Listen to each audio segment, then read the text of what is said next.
Welcome to RadioFlash, Armada's dedicated electromagnetic spectrum defence and security podcast with your host Tom Withington at the controls. NATO and allied nations are facing challenges in the electromagnetic spectrum not seen since the days of the Cold War. Ukraine continues to fight her battle of survival against the Russian bear, and the Middle East appears on the precipice of all-out war. Meanwhile, new technologies like artificial intelligence and machine learning herald both opportunities and threats to the spectrum warrior. Comprehending these complex and interconnected challenges isn't easy, but fortunately help is at hand from experts like Alasdair Gilchrist, known to his friends as Gilly, who joins us today from Southsea in southern England. Gilly, a very warm welcome to Radio Flash. Thanks, Tom, very much.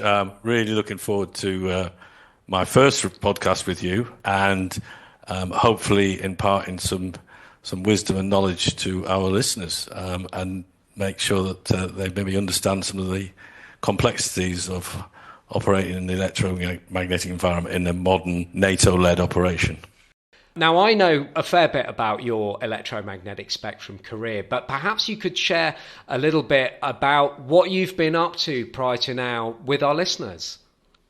Joined the Royal Navy way back in 1977 as a young boy seaman after a bit of a limited education, but the Navy educated me, and 28 years later, having been to several conflict areas and wars, and went up through the ranks, was awarded a MBE from the Majesty of the Queen for services to electronic warfare and naval charities.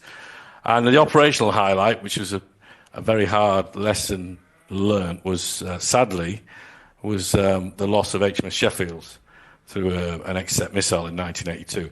And your career can go two ways there. You say, I don't really join the Navy to get that sort of experience, and a lot of my friends left.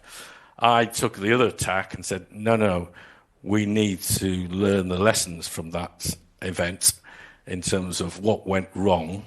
And I spent an awful long time training, teaching, writing about the lessons of anti-ship missile defence and EW, and helping procurement get the requirements right to build and buy the next generation of EW sensors, deciders and effectors, which went well. I then came to my end of my natural career in 2005, and fortunately for me, I was accepted into DSTL. Now, normally, in Defence Science Technical Laboratory, you need a degree. But I managed to argue the case, well, yeah, but I've got relevant experience. And so they dropped the degree requirement, and then now quite a few people got in as relevant experience. And I spent 19 very successful and rewarding years in DSTL as an EW analyst, EW project manager, team leader for an EW and maritime systems team, promoted up to program manager of a budget of about 73 million annual budget, and as a sideline went to a NATO EW working group, and 10 years later I'm still at the NATO EW working group, and I became chairman of the NATO EW policy and doctrine panel, which rewrote policy, doctrine, lexicon of EW. And those of you who are listening and have an argument about electronic warfare versus electromagnetic warfare, you can blame me and my team, because we changed all the terminology. Because why would you want to use electronic when we fight in and via the electromagnetic environment? We fight through the electromagnetic spectrum of the physics of it. We fight in operations called now electromagnetic operations. We have the Five Eyes concept of GEMSO, the Joint Electromagnetic Operations, and we have land, SEMA, cyber, and electromagnetic activity. So electronic was really an outdated term, and that's why those terms changed. And then about a year ago, I left DSTL, and I'm now a sort of 1 year into a sort of independent EW defence consultant, and very much enjoying that as well, and part-time retired. As always, with everybody who I meet who is retired, you seem to be busier than ever. It always seems to be a hallmark of this. And I was thinking, Gilly, I mean, given your operational experience, thinking for a second about the sort of operational challenges that we face. I mean, when a NATO or national joint force commander is looking to send forces into theatre. From your perspective, what are the questions they should be asking about electromagnetic spectrum operations in general? I'll keep this at the strategic level, that the Joint Force Commander really, once forces have been allocated to them by the nations, they should be wanting to understand, prior to any of those forces going into the Joint Operating Area, the JOA, what does the electromagnetic environment look like? What is the totality, of electromagnetic sort of phenomenon in that area? Because the JOA will be defined by an area of land, sea, and air, and it's no good trying to find out what's in there when your forces are either en route or nearly there, because you'll have some pretty nasty surprises. So that's bringing in all your intelligence services, all your information. And of course, increasingly nowadays, it's all about understanding the civilian electromagnetic structure as well, because the last thing you want to be doing nowadays is upsetting host nation governments, civil population, losing hearts and minds by going in and jamming, for example, all the cell towers. So that's point one. And then point two is, once you've established what you think the electromagnetic environment looks like, is along with all other orders of battle, such as land, sea and air, we in NATO defined the electromagnetic order of battle and had its own standards, so we could exchange messages of where an emitter is on the battlefield and what type of emitter is.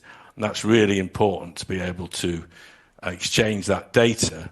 So that we called it the common EOB format, and everything has a STANAG 6545, should be built into systems so you can exchange this data rapidly and keep a accurate electromagnetic order of battle. So when you're doing your strike mission planning, your targeting, whether it be aircraft or SAM systems especially, then you've got a chance of actually using current data in maybe a few hours, or preferably minutes old, not something that was recorded 6 months ago and created as an int product.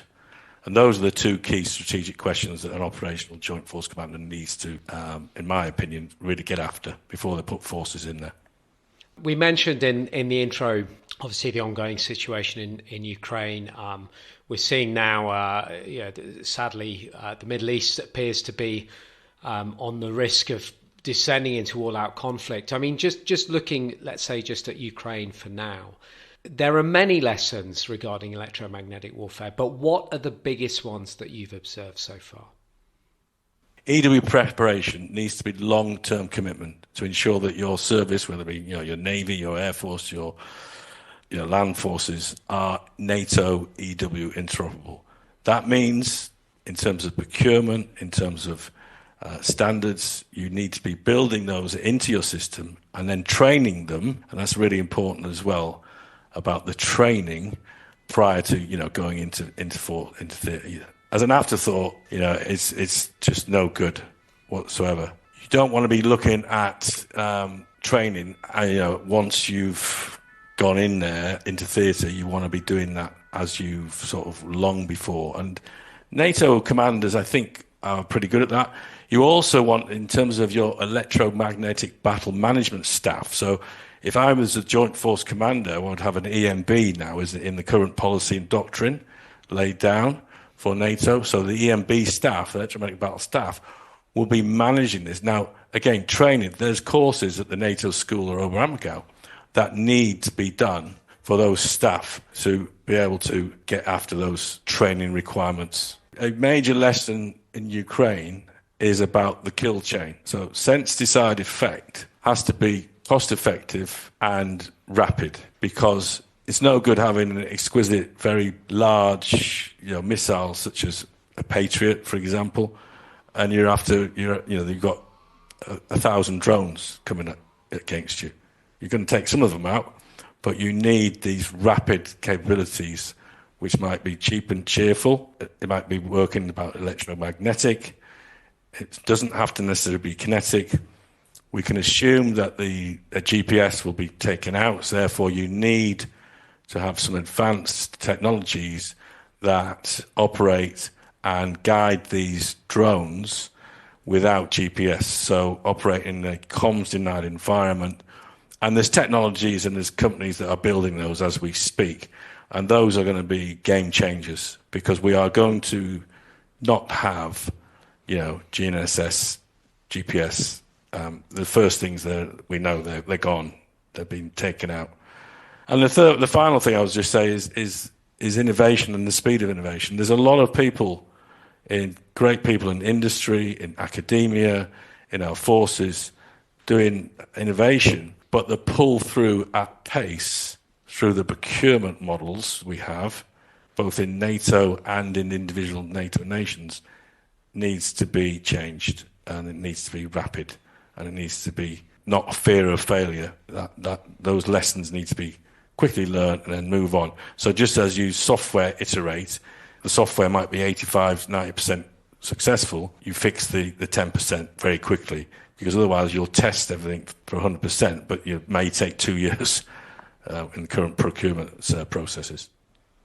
Gilly, I'm really pleased you've mentioned innovation there, because that handily brings on to our final question today, final talking point, which is, you touched a little bit on it just now, but what do you think needs to happen to advance EW innovation more generally? And also, what are the major points, what are the major things we need to keep in mind as we move forward?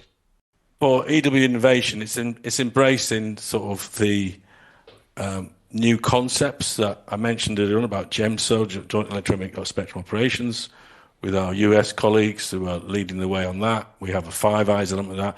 And NATO, of course, equivalent is EMO. You mentioned earlier on electromagnetic operations. So we need to be able to understand that the hard kill kinetic is God people and capabilities.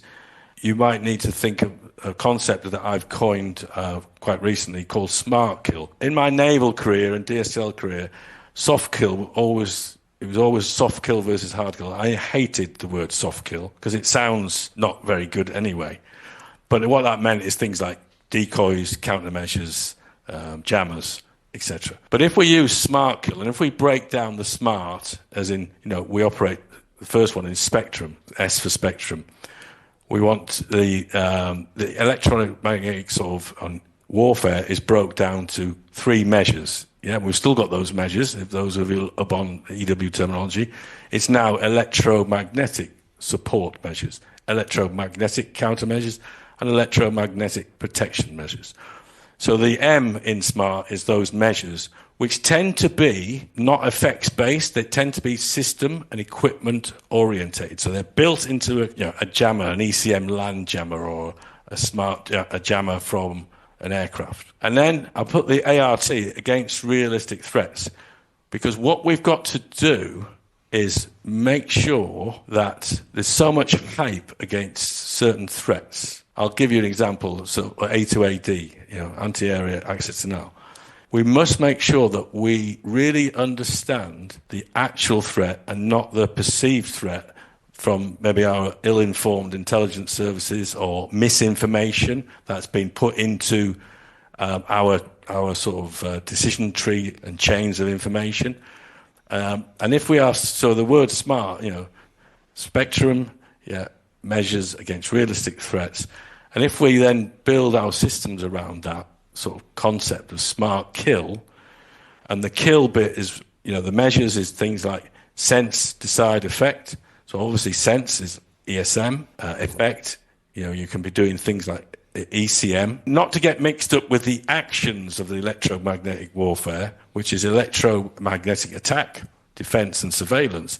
They are effects-based, trying to create a larger effect with other things against a wider enemy profile rather than an individual system to an individual unit. And if we do that in an innovative way, smart kill has a chance of really kicking on and people understanding that, hey, I don't need to spend gazillions of pounds and gazillions of time and money and effort fitting my ship, land forces, aircraft with these hard kill missile systems, when actually there's off-the-shelf innovative solutions which fit the smart kill, because that's it's going to be more cost effective, it's going to be quicker, And there's so many drones out there that need counter UAS. That whole smart kill is just, in my opinion, and what I've seen and learned and read, is the way forward. Gilly, we always enjoy hearing about new concepts on this podcast, and that the whole idea of smart kill, I think, could actually encompass another podcast on its own. Hint, hint. Something to bear in mind, because I think really that's you've kicked us off there for potentially for another very interesting discussion, which dovetails, absolutely perfectly with what we've been talking about so far. So, unfortunately, we've got to leave it there for now. But listen, thank you so much for joining us. Thanks, Tom. My pleasure. If you'd like to get in touch with Gilly, please do feel free to contact us via armada@mediatransasia.com, and we can connect you. And don't forget, of course, there's more defence news and analysis at armadainternational.com. But in the meantime, that's all we've got time for. Thanks very much for listening.